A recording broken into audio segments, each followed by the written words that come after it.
में मैं बात करेंगे इंस्ट्रूमेंट्स की। इंस्ट्रूमेंट्स जो हमारे एग्ज़ाम में आ सकते हैं, तो इंस्ट्रूमेंट्स में यूजली उनकी यूजेस, उनकी इंडिकेशंस एंड उनकी कॉन्ट्रा इंडिकेशंस पूछी जाती हैं या complications due to their use. तो जो यूजेस होते हैं, ज़्यादातर यूजेस ही इंडिकेशन में आ जाती हैं, जो कॉन्ट्रा इंडिकेशन होती हैं वो यूजली कॉम्प्लिकेशन में आ जाते हैं। सबसे पहले इस इंस्ट्रूमेंट की बात करते हैं। इसकी ये दो इंस्ट्रूमेंट्स हैं, दोनों का नाम एक ही है। Both are your peak flow meter. Peak flow meter is this instrument. दोनों में से कोई एक रखा जा सकता है। इसकी यूजेस या इसकी इंडिकेशन सेम है। क्या है इसकी uses indication? It is use to diagnose and to monitor asthma and also to diagnose and to monitor क्या कहते हैं COPD। उसके अलावा it is also use for monitoring of lung function. यही इसकी इंडिकेशंस आते हैं। To diagnose asthma, to diagnose COPD, to monitor asthma and monitor के COPD and to monitor lung functions. Contraindications के contraindications can either be absolute और relative. जो absolute contraindications होती हैं उसमें there could be due to recent face surgery या recent कोई oral surgery, mouth की सर्जरी हुई हो जिसकी वजह से ये पीक फ्लो मीटर को प्रॉपर्ली यूज़ ना कर सकता हो, या सिवियर रेस्पिरेटरी डिस्ट्रेस में हो जिसकी वजह से इसको यूज़ ना कर सकता हो। रिलेटिव हमारे पास कॉन्ट्राइंडिकेशंस क्या आ सकती हैं इस इंस्ट्रूमेंट की, कि रीसेंट अभी लंग सर्जरी हुई हो तो प्रॉपर लंग नॉर्मल कैपेसिटी में ना हो, और या कोई यंग चिल्ड्रन हो younger than 5 years of age, तो उसमें हम ज़्यादातर ये वाला इंस्ट्रूमेंट यूज़ नहीं कर सकते। So this was peak flow meter.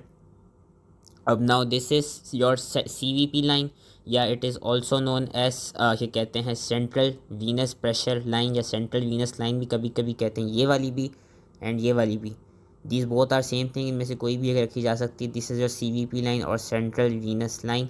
अब इसके जो यूजेस हैं और क्या कहते हैं जो इसके इंडिकेशन हैं वो भी ऑलमोस्ट एक जैसी हैं। यूजेस इसके क्या हैं कि it is use to monitor fluid status, it is use to measure cardiac functions, to administer medications and for blood sampling.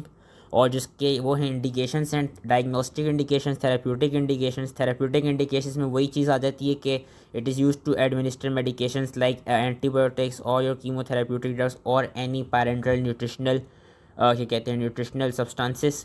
बाकी हमारे पास डायग्नोस्टिक इंडिकेशन की बात करें तो ये फ्लूइड स्टेटस को मॉनिटर करने के लिए या असेसमेंट ऑफ फ्लूइड स्टेटस। हमने कहा था कि इसका यूज़ था मेजरमेंट ऑफ कार्डियक फंक्शन, तो it is also use to diagnose cardiac temperature and it is also use to diagnose pulmonary embolism. CVP line. इसकी कॉन्ट्राइंडिकेशंस क्या हैं? कॉन्ट्राइंडिकेशंस कुछ एब्सोल्यूट हैं, कुछ रिलेटिव हैं। अगर हम एब्सोल्यूट कॉन्ट्राइंडिकेशंस की बात करें तो ड्यू टू कोगुलोपैथी या ड्यू टू थ्रोम्बोसाइटोपिनिया या एनी लोकल इन्फेक्शन, जिस साइड पे इसको हमने प्लेस करना होगा अगर उस साइड पे कोई लोकल इन्फेक्शन हुआ हो तो एक कॉन्ट्राइंडिकेट होती है। रिलेटिव कॉन्ट्राइंडिकेशन क्या आ जाती हैं कि सिवियर रेस्पिरेटरी डिस्ट्रेस में हो, पेशेंट को सिवियर हाइपोवोलीमिया हो, पल्मोनरी हाइपरटेंशन हो या कार्डियक टैम्पनार्ड हो, तो उन केसेस में भी हम ये वाली डिवाइस यूज़ नहीं करते। दिस इज CVP लाइन और सेंट्रल वीनस प्रेशर लाइन इसको हम कहते थे। अब जो ये वाली है, अच्छा इनका डिफरेंस सही से देख लेना। ये CVP लाइन ये है इस तरह है, जो ये है this is your endotracheal tube. Endotracheal tube की अगर हम बात करें so we will talk with the slides.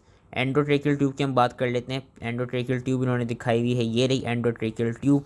Endotracheal tube की क्या इंडिकेशंस दिखाएंगे? To secure airway, for suctioning of airway, to give general anaesthesia, give positive pressure ventilation and during administration of advance cardiac life support. Complications क्या हैं जिसकी use से हो सकती हैं कि लोकल ट्रॉमा हो सकता है या लेरेंजियल इंजरी हो सकती है, ट्यूब की माइग्रेशन हो सकती है आउट ऑफ ट्रेकिया, ब्लॉकेज हो सकती है ट्यूब के अंदर, साइनसाइटिस कॉज करा सकती है, tracheal narrowing and fibrosis and lastly ट्रेकियो Malaysia cause करा सकती है एंडोट्रेकियल ट्यूब।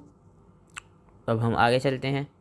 तो ये है आ गई हमारे पास नेज़ो गैस्ट्रिक ट्यूब और NG tube. Naso gastric tube की अगर हम बात करें तो जो नेज़ो गैस्ट्रिक ट्यूब है इसकी इंडिकेशंस भी थेरेप्यूटिक एंड डायग्नोस्टिक आती हैं। थेरेप्यूटिक में gastric lavage in poisoning, acute intestinal obstruction, acute peritonitis, gastric haemorrhage and in comatose patient. Various diagnostic indications की बात करें या डायग्नोस्टिक यूजेस की बात करें to collect gastric lavage for acid fast bacilli, to diagnose pyloric stenosis, diagnose anorectal fistula and diagnosis of tracheo oesophageal fistula. Complications जो इसके use से आती हैं वो उसमें aspiration, pneumonia, irritation, bleeding, infection, rupture of varices, sinusitis.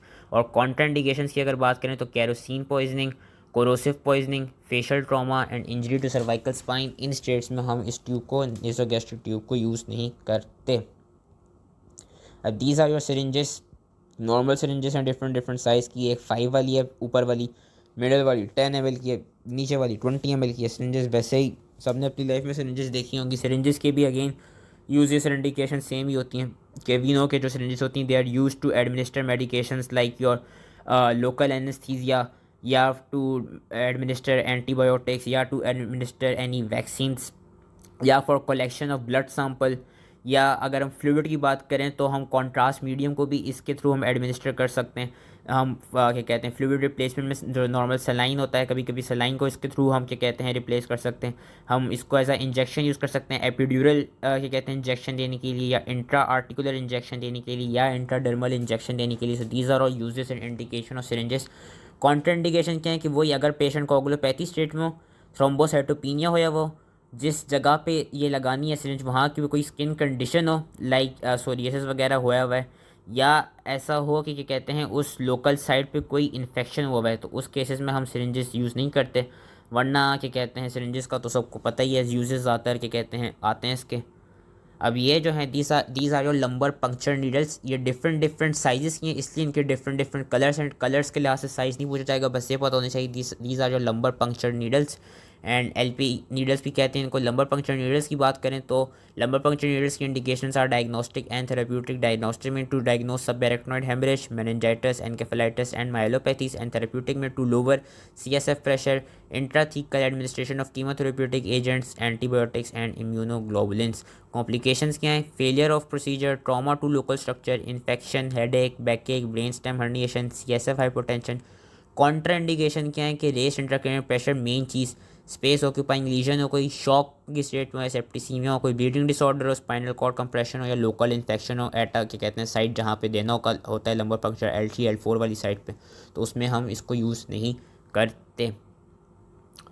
इसके बाद हम आ जाते हैं कैनुला पे। कैनुला भी अगेन अगर किसी को ड्रिप लगी होगी तो सबको पता ही होगा कैनुला होता क्या है। इंडिकेशंस क्या हैं? रिपीटेड आईवी इंजेक्शंस, क्रिस्टलॉइड और colloid infusion, blood transfusion and repeated blood sampling.